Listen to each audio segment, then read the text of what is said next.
His name is FM 2030. Really, FM 2030 is the legal name of a California-based futurist whose original name was much more conventional, FM Esfandiari. Under that byline, his work has appeared in such respected publications as the New York Times. Esfandiari changed his name, he says, to affirm his belief that the years around 2030 will be, in his words, a magical time. FM 2030's latest book is Are You a Transhuman? A checklist of change the author is sure is coming in the 21st century.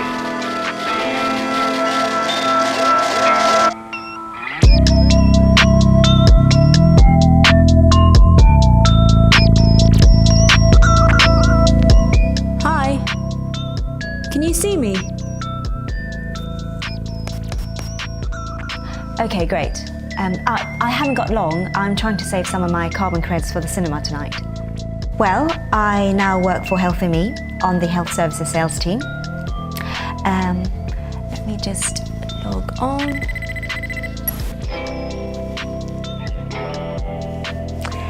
So this is my office. We're just really lucky our jobs let us work from home. Me and Tom are going out to Augmentics later for our anniversary.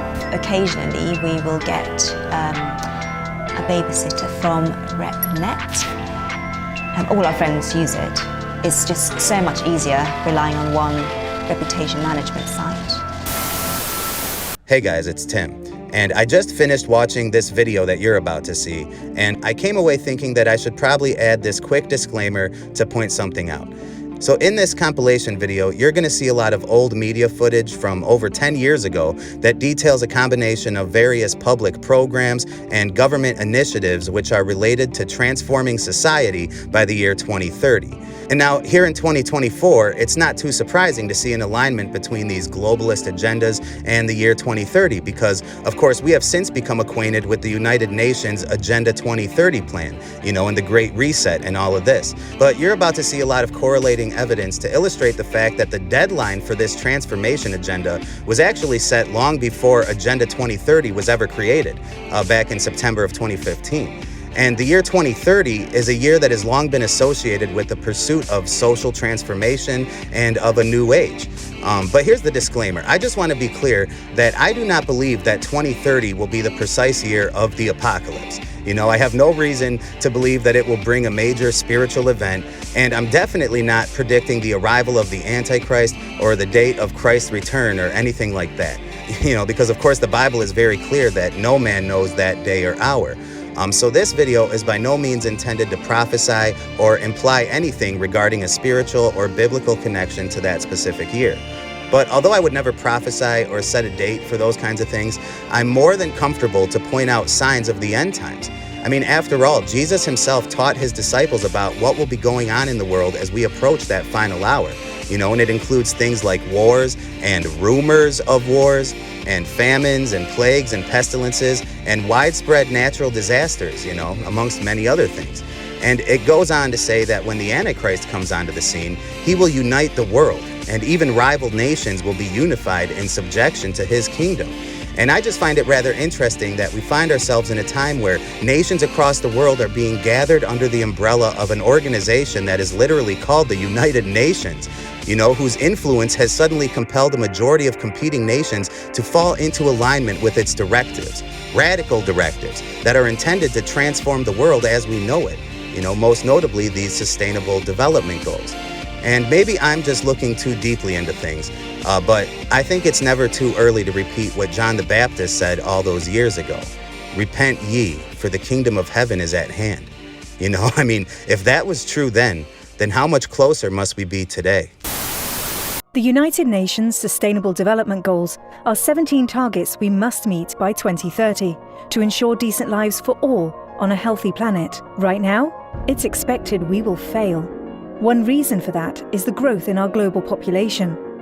The more people there are, the more we take from nature, more land for housing, infrastructure, and producing food, more water, more trees.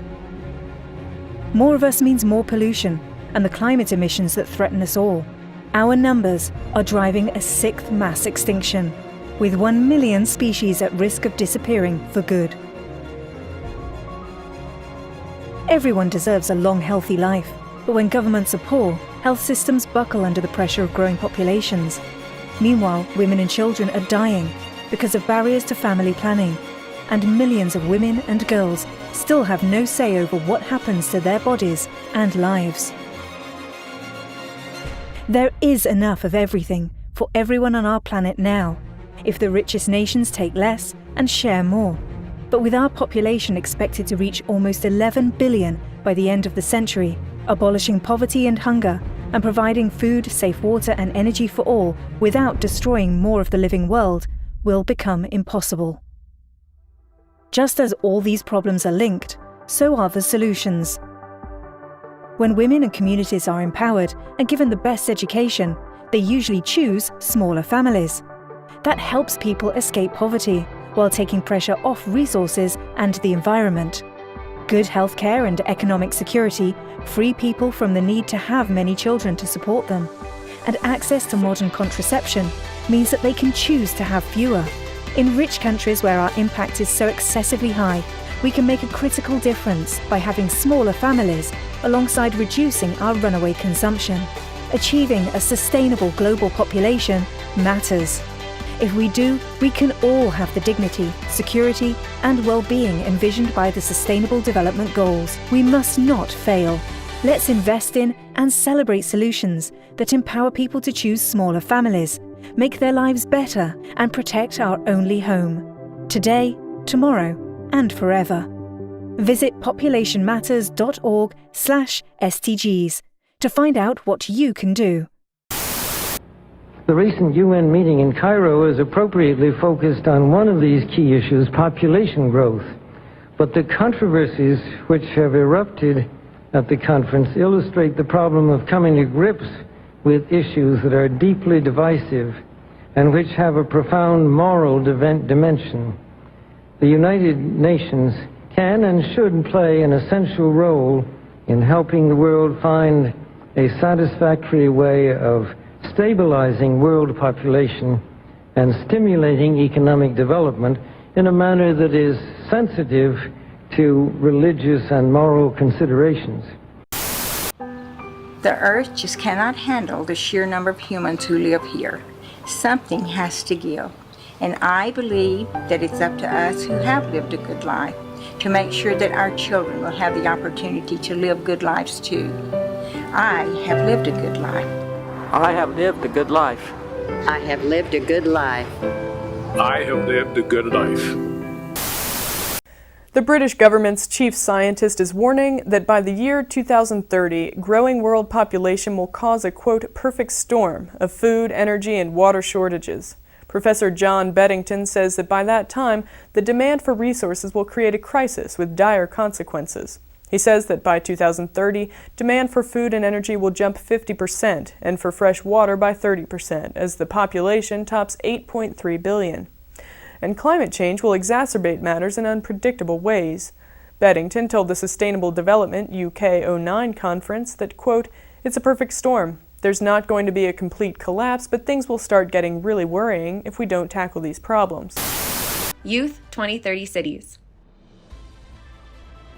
In September of 2019, the UN Secretary General called on the world to mobilize for a decade of action on 3 levels: global, local, and people action, using the Sustainable Development Goals adopted in 2015 by the world's leaders. The world responded.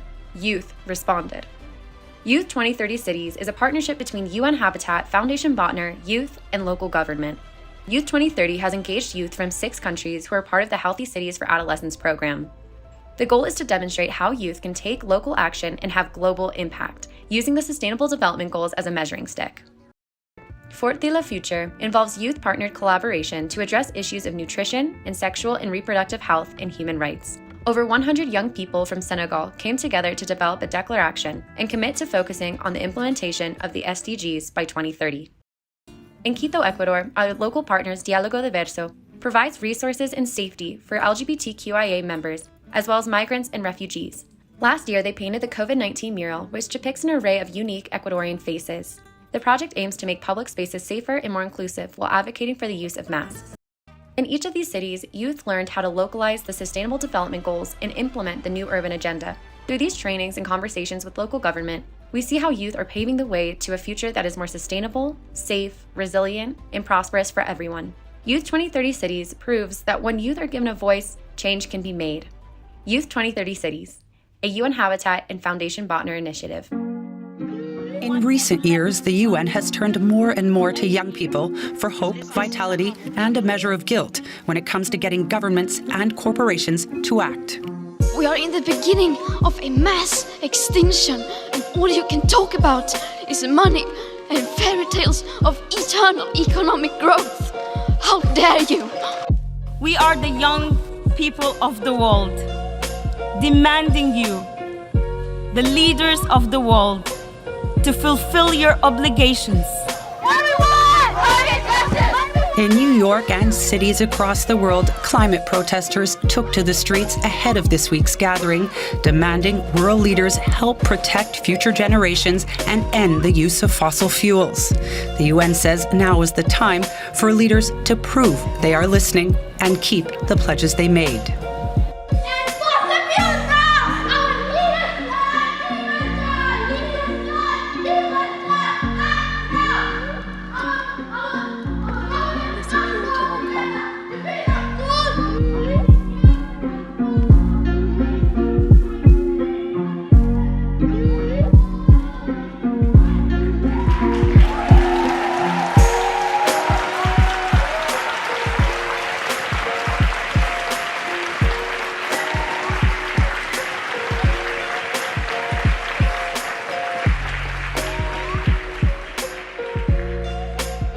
Excellency, ladies and gentlemen, we're very proud of the enthusiasm of the young people who've joined us at COP28, and let's give her another round of applause. Now, because of this knowledge about Agenda 21, the forces that mean to rule us through this process have started to change the names. I have in my hand, and I'll tell you how you can get a copy for yourself, Transforming Our World, the 2030 Agenda for Sustainable Development. And basically it's saying that, well, we need to hurry this process along. We've got to get things done by 2016, 2020, and most assuredly by 2030. In other words, it's not an Agenda 21, the 21st century anymore. It's actually over the next couple of decades. And so in here you start to read what they have to say about what they're trying to do. And it's full of glittering generalities about eliminating poverty and sustaining the world and on and on and on. And if you extend the lines on these things, it means total government control.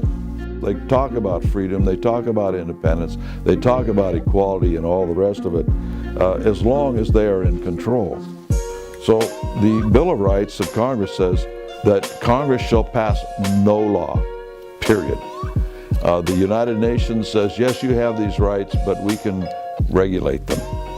The scale and ambition of the new agenda requires a revitalized global partnership.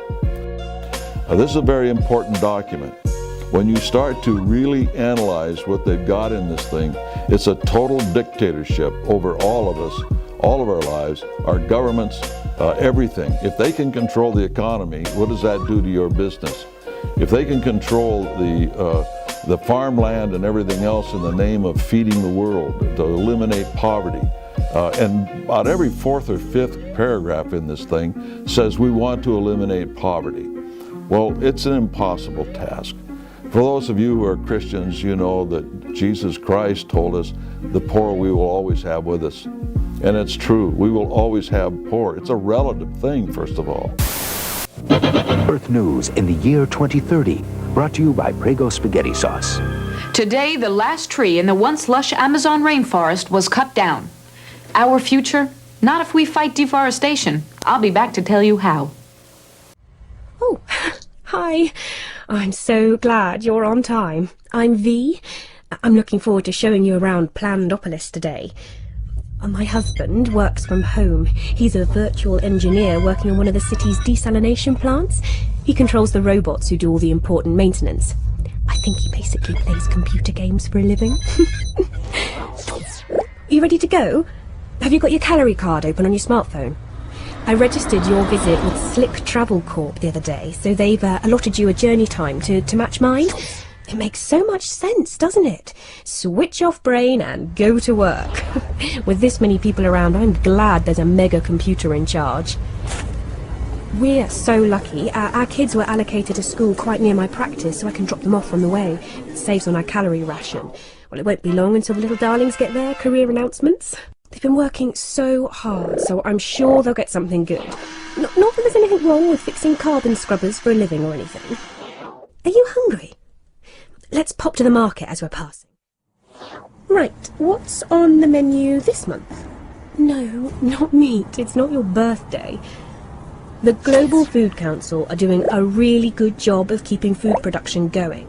I mean, you don't get the choice you used to, but we're better off than most. I think it's probably easiest to walk from here. You barely see a car in the city centre nowadays, unless you're rich.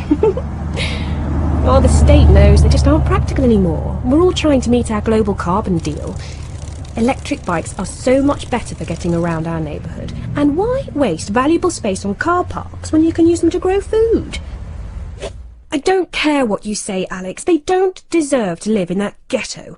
They are completely disconnected. No high-speed transport system, no new internet. They miss out on jobs and many essential services too. Oh, hi again.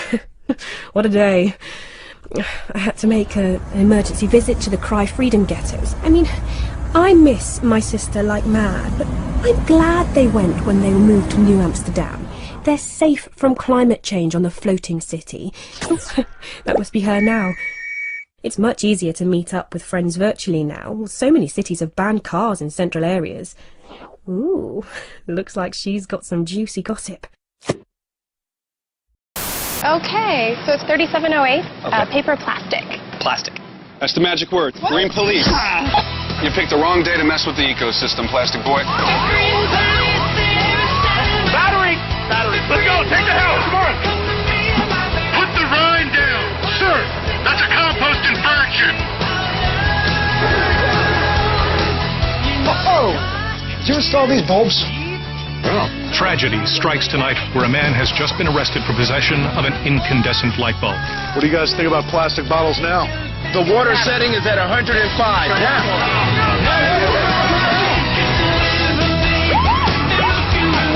You got a TDI here? Clean diesel. You're good to go, sir.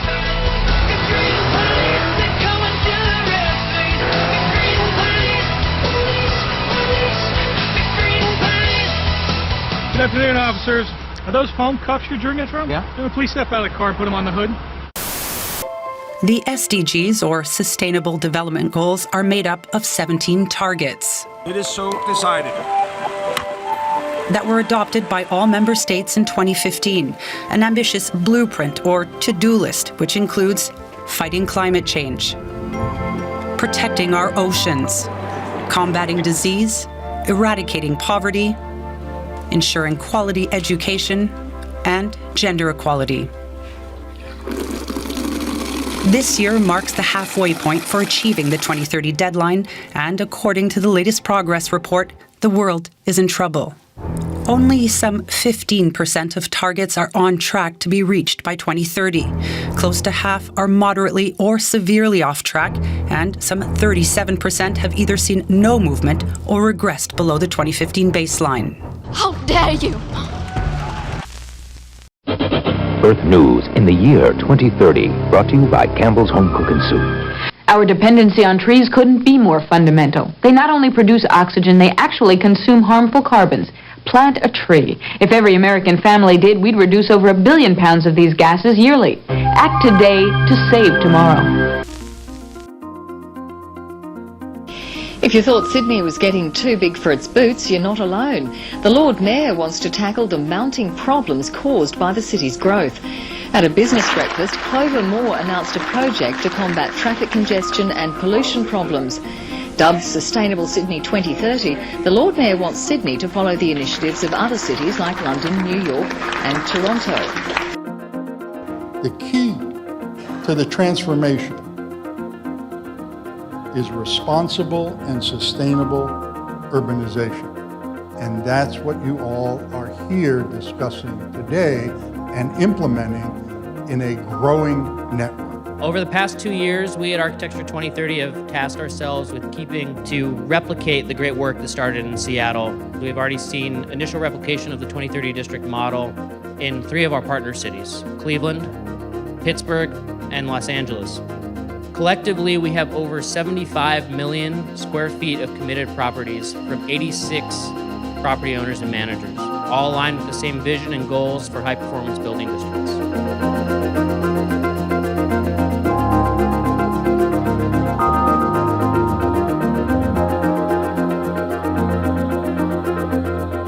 The AIA Plus 2030 professional series is critical at this particular point in time because the 2030 challenge has been adopted by most professional organizations. Now the states on the entire West Coast have adopted it and are moving to change their building codes to incorporate it. The federal government has adopted it now for all federal buildings, new buildings and major renovations. And so architects and design professionals need the tools to implement the 2030 challenge targets because it's coming and it's coming fast. AIA Seattle did a survey of our membership about a year and a half ago and asked them what they really wanted us to provide in terms of programs and what kind of educational opportunities they needed. And at the top of the list was an overriding interest in the 2030 challenge. The year 2030, here we are, here's the vision.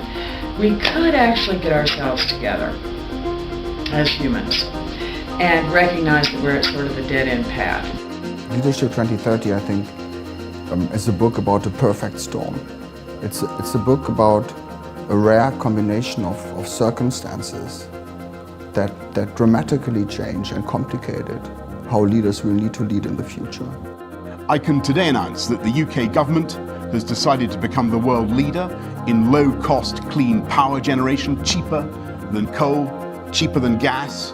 And we believe that in 10 years' time, offshore wind will be powering every home in the country with our target rising from 30 gigawatts to 40 gigawatts. You heard me right.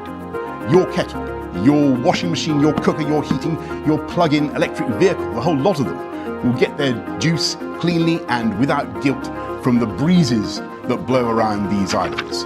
We will invest £160 million in ports and factories across the country to manufacture the next generation of turbines. And we'll not only build fixed arrays in the sea, we will build windmills that float on the sea, enough to deliver 1 gigawatt of energy by 2030. That's 15 times floating windmills, 15 times as much as the rest of the world put together.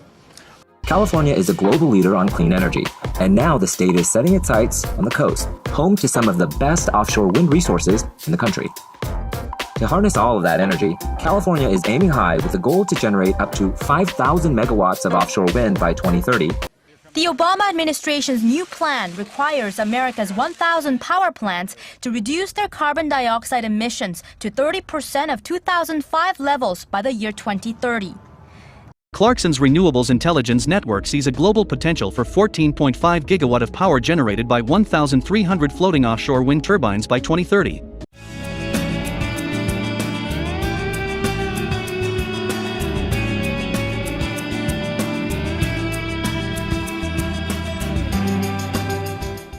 Well, in 2008, when this study came out, it was called 20% Wind Energy by 2030. It was immediately recognized as a landmark study. It came out from the Bush administration, but has been relevant right through to the current date. I'm coming through here because I've been told that there are old turbine blades that have been just dumped here. Here they are. This is renewable energy, by the way. Remember that word renewable? There's nothing much renewable about these things.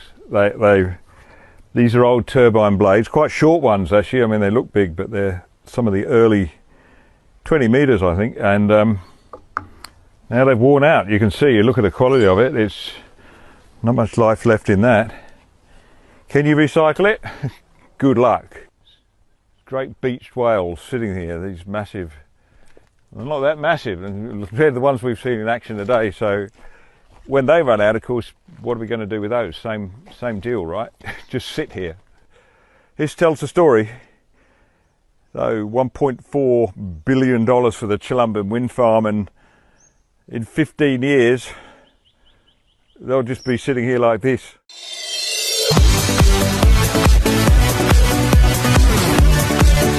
They say our time hasn't come yet. Yet they are deciding on our future. They say we are not ready.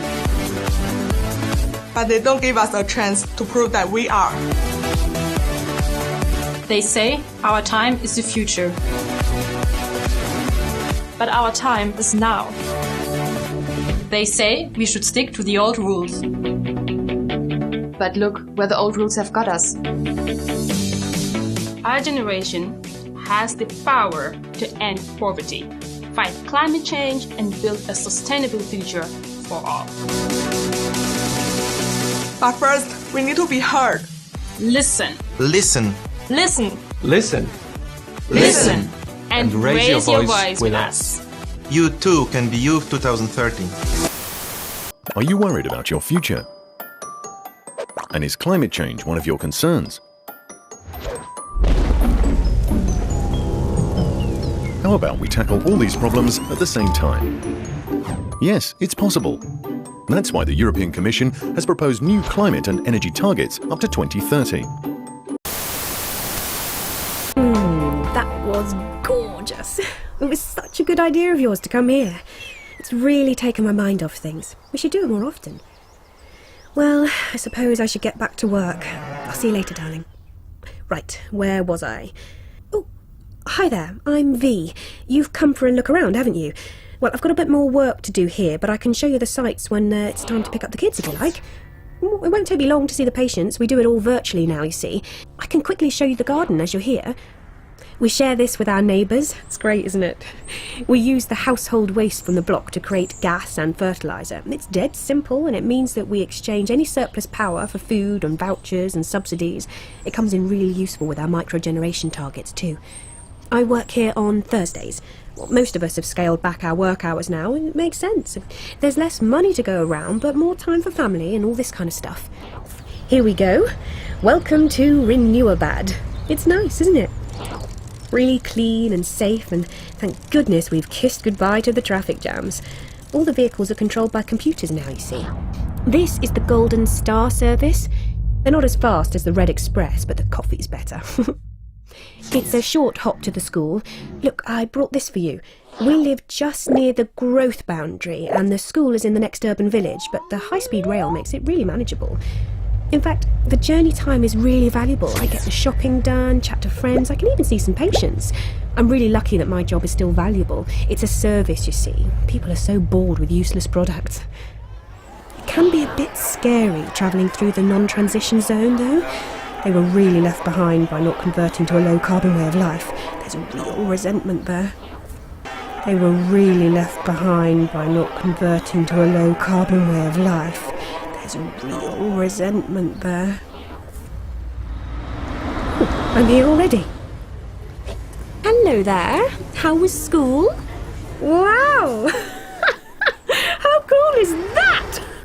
The new hydropods imported from Morocco. It puts your dad's electropod to shame, doesn't it? So dinky, aren't they? And amazing. You can go for a whole week without having to recharge. Come on then, home for dinner. We're seeing your grandparents in Shanghai tonight for a virtual dinner.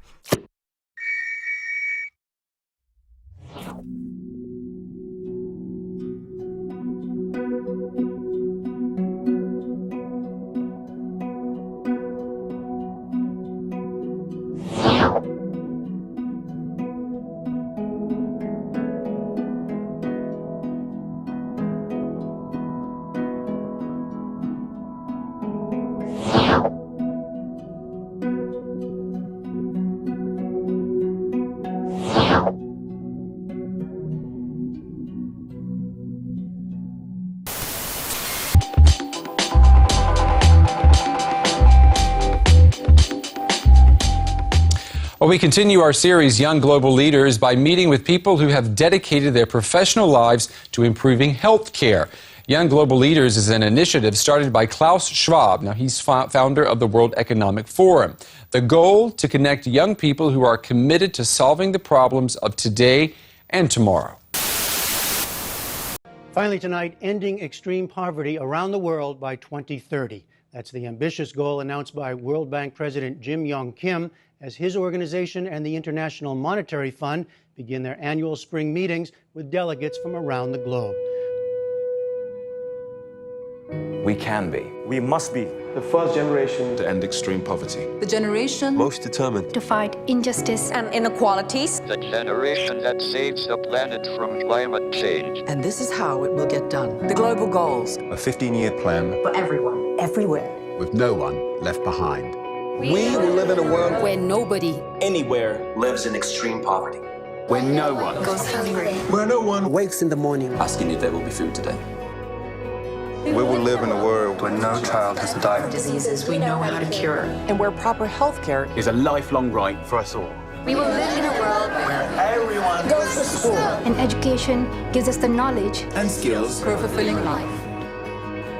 We will live in a world where all girls and all women have equal opportunities to thrive And be powerful. and safe. We cannot succeed if half the world is headed. We will live in a world Where all people can get clean water. And proper toilets at home, at school and at work. We will live in a world where there's sustainable energy for everyone. Heat, light, and power for the whole planet. Without destroying the planet. we will live in a world where economies prosper. And new wealth Lead to decent jobs. for everyone. And we will live in a world where our industry, Our infrastructure and our Best innovations. are not just used to make money, but to make all our lives better.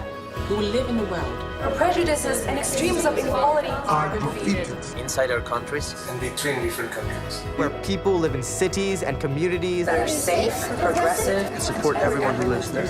Where we replace What we consume. Planet where we put back what we take out of the earth. We live in a world that is decisively rolling back the threat of climate change. where we restore and protect the life in our oceans and seas. We'll restore and protect life on land, The forests, animals, the earth itself. with peace between and inside countries. where all governments are open. And answer to us for what they do at home and abroad. And the justice rules. With everyone equal before the law. Where all countries and we their people. Work together. And partnerships of all kinds. To make these goals a reality. These are the United Nations global goals. For sustainable development. Let's get to work.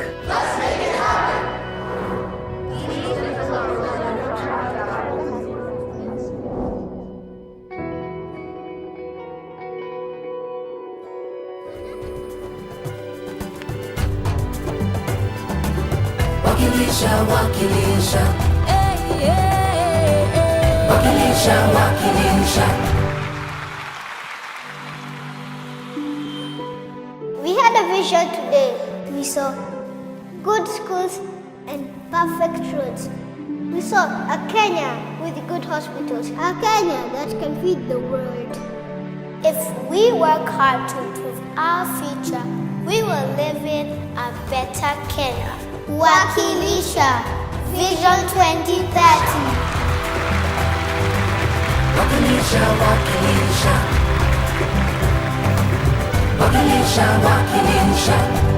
أنا الريل السريع أمشي ولا أستريح. أنا الريل السريع أمشي ولا أستريح. بلادي الحلوة بلادي الحلوة يا رب تحفظ قطر. أنا الريل السريع.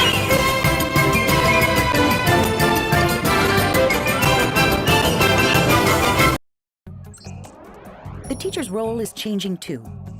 In transitioning from deliverers of knowledge, they are now facilitators who help students grow their learning skills. They have traditionally stood at the front of a class delivering knowledge. Now they can be found helping students teach each other, or even teaching students on another continent. Today, one teacher can reach millions via video on the internet. In this new educational environment, we have a chance to reassess what makes great teachers and how they might reach and inspire as many students as possible. The final pillar is the test, educational assessment. What is the best way to gauge the progress of learners? Exams on the curriculum? Or more general tests of learning ability? Or is there another way entirely?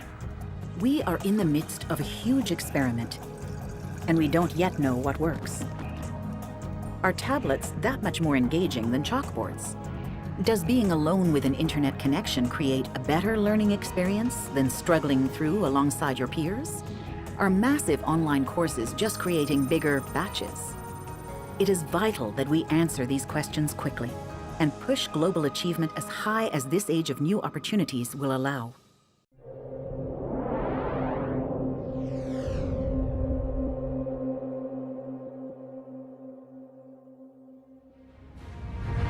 Introducing REMAP 2030, the roadmap that helps countries guide their complex challenges into the future of renewable energy. REMAP 2030 investigated all technologies, as well as the required financial mechanisms, policies, skills, and planning, with astonishing results. 2030, 23 years from now. It'll be 25 years since Hurricane Katrina, so my concern is about global warming. Apparently it is accelerating 3 times faster than we expected, so what will happen in 23 years to our cities and our countries and our continents? We could lose millions of people through unnatural disasters, flooding, tornadoes, hurricanes, fires. It's a sad, sad situation unless we start taking the challenge now to make a difference and change those problems that are ahead with population control, growth, actually.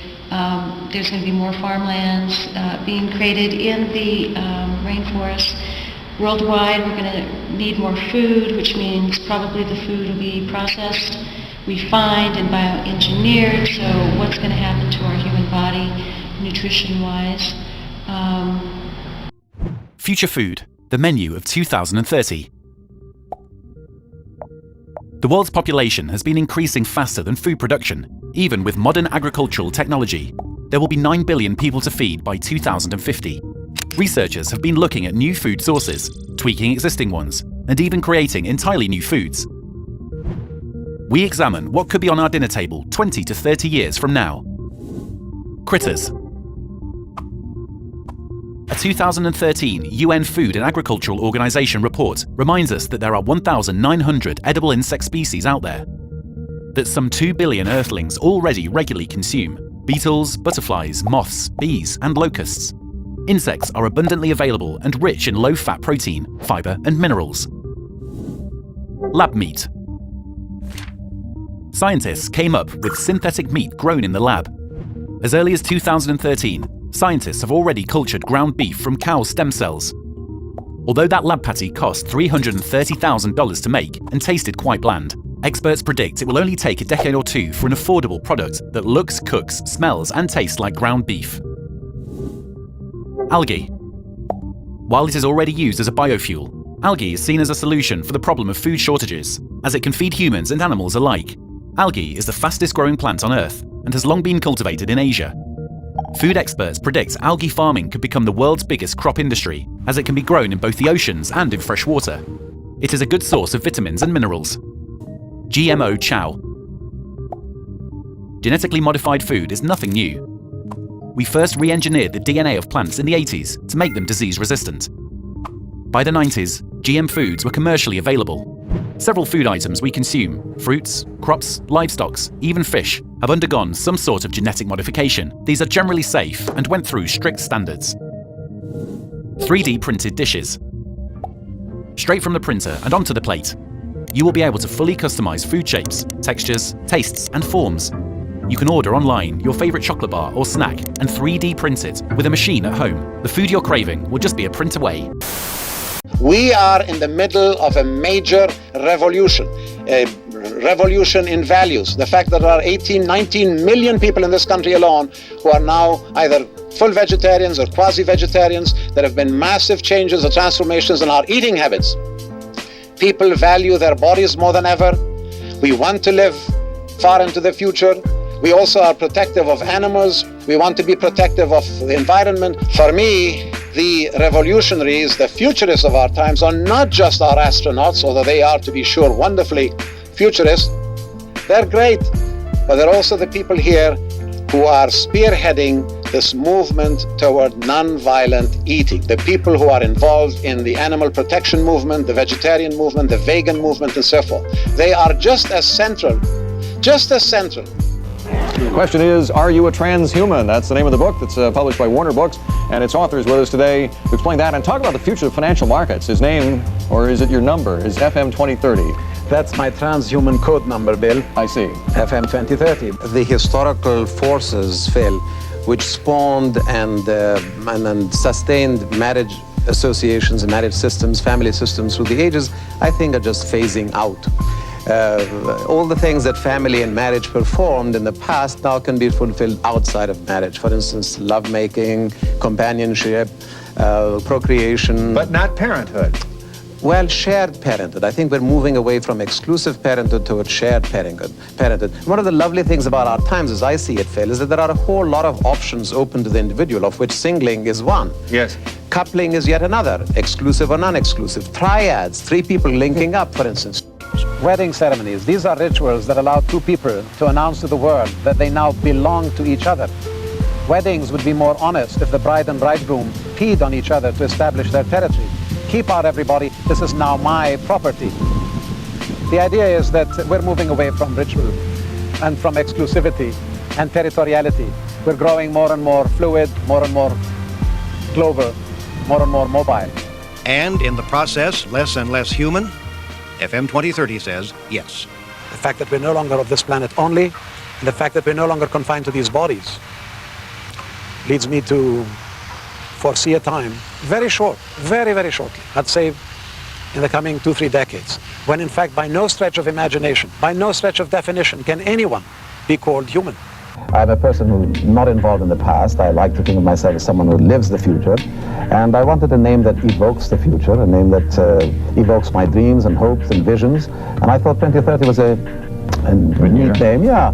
Well, at that time, let's say 40 years from now, a whole lot of things that are beginning to happen now, like, for example, life extension, or space colonization, or solar satellites, the abilities to, for example, change season and have sunlight anytime, anywhere. All of these things will by then have crystallized. So it's a very exciting time. And then, of course, prostheses, implantology, electronic parts, and so forth. You know, that's what you'll hear from the people who follow that industry. Biotechnology is the wave of the future there. Exactly.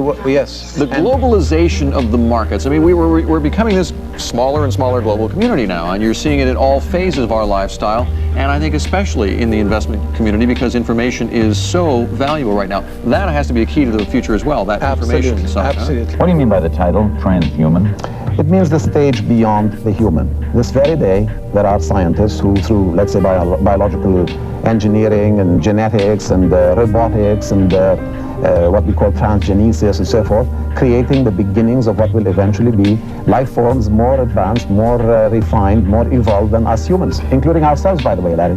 We are in the age, as you well know, of globalized, economy, global job mobility, global telecommunication, global transportation, global infrastructures. There are over 2,000 international and global organizations, including, of course, the United Nations, not to mention a lot of continental, subcontinental, hemispheric, and global agencies and so forth. What do you see in the future? Do you see one market? I mean, they're talking about the 24-hour markets and so forth. Does it make sense, carrying it to the nth degree, to have a single trading market around the world? Well, when you say the future, Bill, remember, the future is a very long time.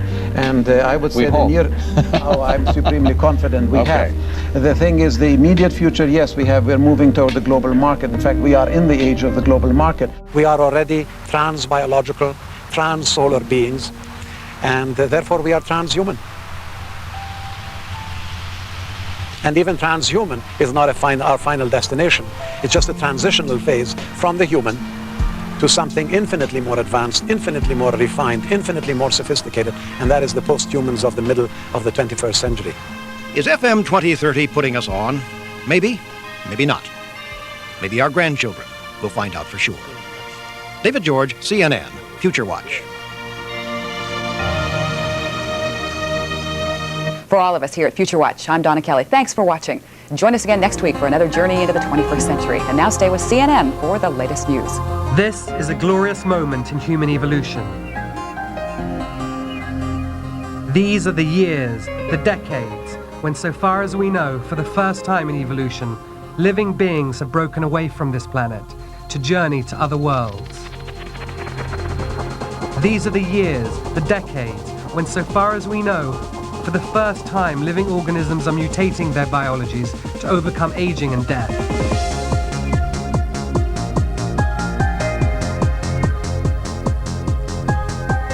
Millions of years from now, wherever we are in the universe, whoever we are, however we look, we will remember these years. Optimism, abundance, universalism, immortality.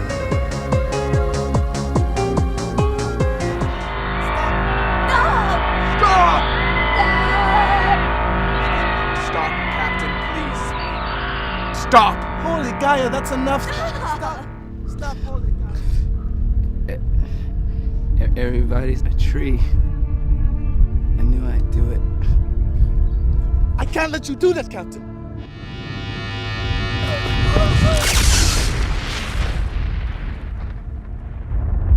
Anybody else want to go green? Huh? Yeah, that's what I thought. We don't want them to die! That there are some people here who do care! So I want you to know that, trees! There's a man going around taking names, and he decides who to free and who to blame. Everybody won't be treated all the same. There'll be a golden ladder reaching down when the man comes around. The hairs on your arm will stand up at the terror in each sip and in each sup. Will you partake of that last offered cup, or disappear into the potter's ground when the man comes around? Hear the trumpets, hear the pipers, 100 million angels singing. Multitudes are marching to the big kettle drum. Voices calling, voices crying. Some are born and some are dying. It's Alpha and Omega's kingdom come. And the whirlwind is in the thorn tree. The virgins are all trimming their wicks. The whirlwind is in the thorn tree. It's hard for thee to kick against the pricks. Till Armageddon, no shalom, no shalom. Then the father hen will call his chickens home. The wise men will bow down before the throne, and at his feet they'll cast their golden crowns when the man comes around. Whoever is unjust, let him be unjust still. Whoever is righteous, let him be righteous still. Whoever is filthy, let him be filthy still. Listen to the words long written down when the man comes around. Hear the trumpets, hear the pipers, 100 million angels singing. Multitudes are marching to the big kettle drum. Voices calling, voices crying. Some are born and some are dying. It's Alpha and Omega's kingdom come. And the whirlwind is in the thorn tree. The virgins are all trimming their wicks. The whirlwind is in the thorn tree. It's hard for thee to kick against the pricks. In measured 100-weight and penny pound, when the man comes around.